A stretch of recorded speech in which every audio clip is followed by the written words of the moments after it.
सुप्रभात बच्चों, कैसे हैं आप लोग। आशा करती हूँ कि आप सभी बच्चे तथा आपके परिवार के सभी लोग घर पर स्वस्थ और सुरक्षित होंगे।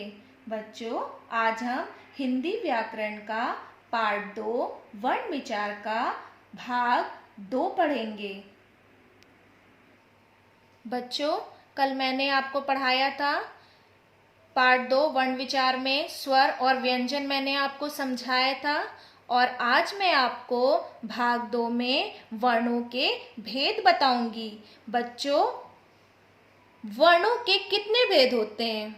वर्णों के 2 भेद होते हैं। आप सब जानते हैं कौन कौन से होते हैं? स्वर और व्यंजन। तो कितने भेद होते हैं वर्णों के? 2। पहला स्वर और दूसरा व्यंजन। तो हम जानेंगे बच्चों, सबसे पहले हम ये सीखेंगे कि स्वर क्या होते हैं। जिन वर्णों के उच्चारण में मुंह से निकलने वाली हवा के मार्ग में कोई रुकावट नहीं होती और उनका उच्चारण बिना किसी दूसरी ध्वनि की सहायता से किया जाता है, उन वर्णों को स्वर कहते हैं। ठीक है बच्चों, अब आपको मैं ये बताऊं कि स्वर क्या होते हैं। जानते हैं आप लोग? पढ़ा है आपने। आप लोग कुछ लोग जानते होंगे और जो नहीं जानते हैं, और जो जानते हैं तो मैं एक बार फिर से बताती हूँ आपको कि स्वर क्या होते हैं। छोटा, बड़ा, छोटी, बड़ी, छोटा ऊ, बड़ा ऊ, ऋषि, ओ, ये क्या है? हमारे स्वर। और हिंदी में कितने स्वर होते हैं? इनकी संख्या कितनी होती है? 11। हिंदी में 11 स्वर होते हैं। छोटा आ से लेकर अ तक को स्वर कहते हैं। और ये गिनती में कितने हैं बच्चों? 11। ठीक है, समझ में आया आपको? स्वर के भेद। स्वर के कितने भेद होते हैं? स्वर के 3 भेद होते हैं। पहला ह्रस्व स्वर, दूसरा दीर्घ स्वर और तीसरा पलुत स्वर। बच्चों, ह्रस्व स्वर क्या होते हैं? जिन स्वरों के उच्चारण में सबसे कम यानी एक मात्रा का समय लगता है, उन्हें ह्रस्व स्वर कहते हैं। जैसे आ, जैसे छोटा आ, छोटी, छोटा ऊ, ऋषि। ये कितने? 4 हैं। मैंने क्या क्या बताया आपको? छोटा, छोटी, छोटा ऊ और ऋषि। ये 4 हमारे क्या है? ह्रस्व स्वर। ठीक है, अब हम देखेंगे इसका दूसरा दीर्घ स्वर। दीर्घ स्वर क्या होते हैं? जिन स्वरों के उच्चारण में ह्रस्व स्वर से 2 गुना यानी 2 मात्राओं का समय लगता है, उन्हें दीर्घ स्वर कहते हैं। इसमें कौन कौन से वर्ण आते हैं? बड़ा आ, बड़ी ई, बड़ा ऊ, ओ। ये गिनती में कितने हैं? 7। ये 7 हमारे क्या हैं? दीर्घ स्वर। ठीक है बच्चों, अब ह्रस्व स्वर, दीर्घ स्वर, उसके बाद क्या आता है? पलुत स्वर। अब हम इसे जानेंगे कि पलुत स्वर क्या होता है। जिन स्वरों के उच्चारण में 2 मात्रा से भी अधिक समय लगता है, उन्हें पलुत स्वर कहते हैं। सामान्यतः उनका प्रयोग नहीं होता, किंतु दूर से पुकारने और गाने में इनका प्रयोग होता है। जैसे ओम, राम, हरि। समझ में आया बच्चों? जैसे अभी मैंने आपको बताया, जब ये आप खुद करेंगे तो आपको समझ में आएगा। जो मैंने बताया ओम, राम, हरि आदि। संस्कृत में इन स्वरों के आगे 3 लिखने की परंपरा है, मगर हिंदी में इनके आगे 2, 3 लिखने की परंपरा चल पड़ी है। तो समझ में आया बच्चों कि मैंने आपको क्या बताया? स्वर। और स्वर के कितने भेद बताए? 3। ह्रस्व स्वर, दीर्घ स्वर, पलुत स्वर। अब हम सीखेंगे बच्चों स्वरों की मात्राएं, कि स्वर क्या होते हैं, उनकी मात्रा क्या होती है और उससे क्या शब्द बनते हैं। व्यंजनों के साथ जब स्वरों को मिलाकर लिखा जाता है, तो स्वर अपने मूल रूप को छोड़कर अपने विशेष चिन्हों के रूप में उनके साथ जुड़ते हैं। इन्हीं विशेष चिन्हों को स्वर की मात्रा कहते हैं। अब हम आपको बताएंगे क्या स्वर हैं और उनकी क्या मात्राएं हैं और क्या शब्द हैं। सभी बच्चे देखेंगे। स्वर मैंने आपको बताया था अभी, छोटा आ से अ तक क्या होते हैं, हमारे स्वर होते हैं। और ये गिनती में कितने होते हैं? 11। छोटा आ की कोई मात्रा नहीं होती और उससे बिना मात्रा के शब्द क्या बनते हैं? जैसे नहर, महल, कलश। इसमें कोई मात्रा नहीं है तो वो कौन से वर्ण से बने? छोटा आ। फिर दूसरा स्वर हमारा क्या है? बड़ा आ, और इसकी मात्रा क्या है? आ के बाद डंडा लगाया आ का, वो है बड़े आ की मात्रा। इससे शब्द बना सारा, पालक, आकाश। आप देख रहे हैं रा के बाद आ का डंडा लगा, फिर इधर पा के बाद आ का डंडा लगा और इधर आ के बाद, तो जो आ की मात्रा वाले ये क्या है? शब्द हैं। फिर छोटी ई, ये ई की मात्रा है, इससे शब्द बनता है जैसे किताब, मिलन, सितार। बड़ी ई की मात्रा, उससे शब्द बना दीपक, महीना, दीवार। छोटा ऊ की मात्रा, उससे शब्द गुलाब, सुबह, कुर्ता। बड़ा ऊ, उसकी मात्रा है मूल, कपूर, गूदा। ऋषि की मात्रा, उससे शब्द बना कृपा, वृक्ष, कृषक। ये शब्द के नीचे लगती है। ए की मात्रा सेना, सवेरा, करेला। ए की मात्रा से बच्चों क्या शब्द बना? सैनिक, पैसा, तैराक। ओ की मात्रा से मोर, ढोलक, कठोर।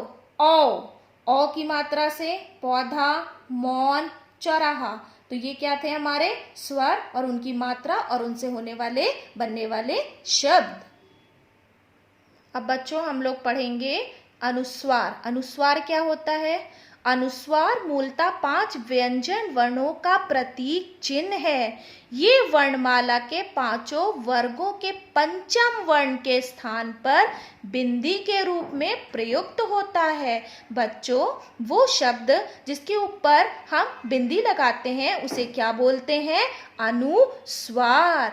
अपने ही वर्ग के किसी व्यंजन से पहले हलंत के रूप में आने पर पंचमा अक्षर के स्थान पर अनुस्वार लगाया जाता है। जैसे कि बच्चों हम लिखते हैं खम्बा, खा लिखा, आधा मा लिखा, फिर भा लिखा।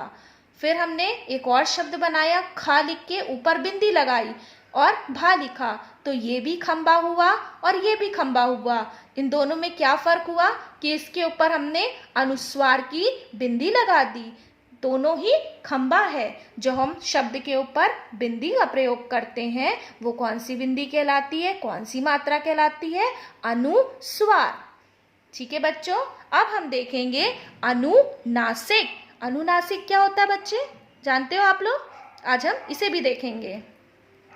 जिन स्वरों का उच्चारण मुख व नासिका दोनों से होता, मुख व नासिका नाक, ठीक है, दोनों से होता है, अर्थात जिनके उच्चारण में वायु नाक एवं मुंह दोनों से निकलती है, वे अनुनासिक स्वर कहलाते हैं। अनुनासिक स्वरों को लिखने के लिए चंद्र बिंदु का प्रयोग किया जाता है। समझे बच्चों? अनुनासिक की क्या है मात्रा? चंद्र बिंदु। जैसे हमने लिखा कहा, का लिखा, हा लिखा, आ का डंडा लगाया और हा के ऊपर हमने चंद्र बिंदु लगाया, तो ये चंद्र बिंदु की मात्रा क्या हो गई हमारी? अनुनासिक। ठीक है बच्चों। फिर चांद मान लीजिए हमने लिखा, चा लिखा, चा पे आ का डंडा लगाया और दा लिखा और चा के ऊपर हमने चंद्र बिंदु लगाया, तो ये चंद्र बिंदु क्या बताता है? कौन सी मात्रा? अनुनासिक। ठीक है बच्चों, समझ में आ गया आपको कि अनुनासिक क्या है? अब हम पढ़ेंगे विसर्ग। बच्चों अब हम देखेंगे विसर्ग। इसका उच्चारण बहुत कुछ ह की भांति होता है। इसे 2 बिंदु लगाकर लिखा जाता है। जैसे क्या शब्द बनेंगे इससे? जैसे हमने लिखा प्रा ता, प्रा बनाया, आ का डंडा ता, और ता के बाद में हमने ये 2 बिंदु लगाए। ये बिंदु हमारे क्या बताते हैं? कौन सी मात्रा को? विसर्ग। बच्चों जैसे हम लोग लिखते हैं अता, पुनः आदि ये लिखते हैं, तो इसके आगे हम अता लिखा और ता के बाद हमने 2 बिंदु लगाई, तो यही बिंदु हमारे कौन सी मात्रा को बताते हैं? विसर्ग। समझ में आया बच्चों आपको कि अनुस्वार में जो बिंदी लगती है शब्द के ऊपर वो होती है अनुस्वार, और अनुनासिक में क्या कौन सी मात्रा होती? चंद्र बिंदु, और विसर्ग में 2 बिंदु लगते हैं वो होता है विसर्ग। अब हम बच्चों पढ़ेंगे व्यंजन। जिन ध्वनियों का उच्चारण स्वरों की सहायता से होता है और मुख से निकलने वाली वायु कहीं ना कहीं रुककर बाहर निकलती है, उन्हें व्यंजन कहते हैं। बिना स्वर के व्यंजनों को लिखा तो जा सकता है, किंतु उनका उच्चारण नहीं किया जा सकता, जैसे क, त, म आदि। बच्चों, व्यंजन के कितने भेद होते हैं? व्यंजन के 4 भेद होते हैं। इन्हें 4 भागों में बांटा गया है। पहला स्पर्श व्यंजन, दूसरा अंतस्थ व्यंजन, तीसरा ऊष्म व्यंजन और आखिरी चौथा है हमारा संयुक्त व्यंजन।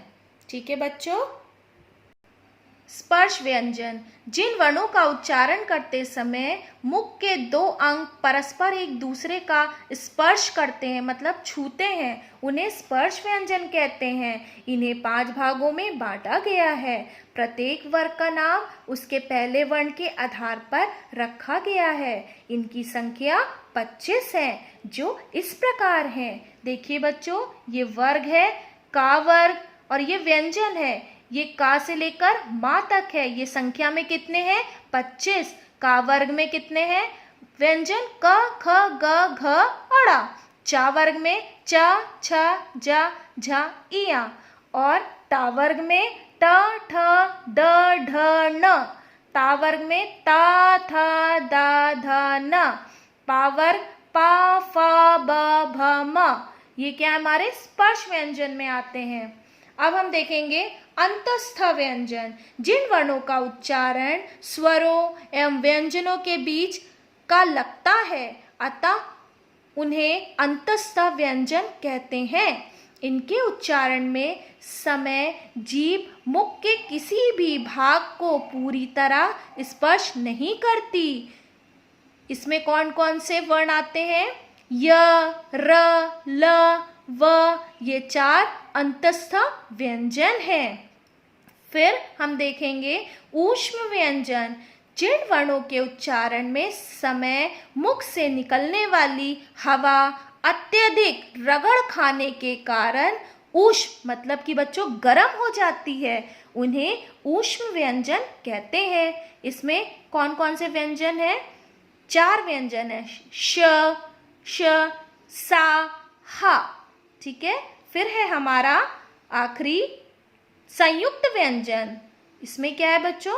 2 व्यंजनों के मेल से बनने वाले व्यंजन संयुक्त व्यंजन कहलाते हैं। इसमें कौन कौन से व्यंजन है?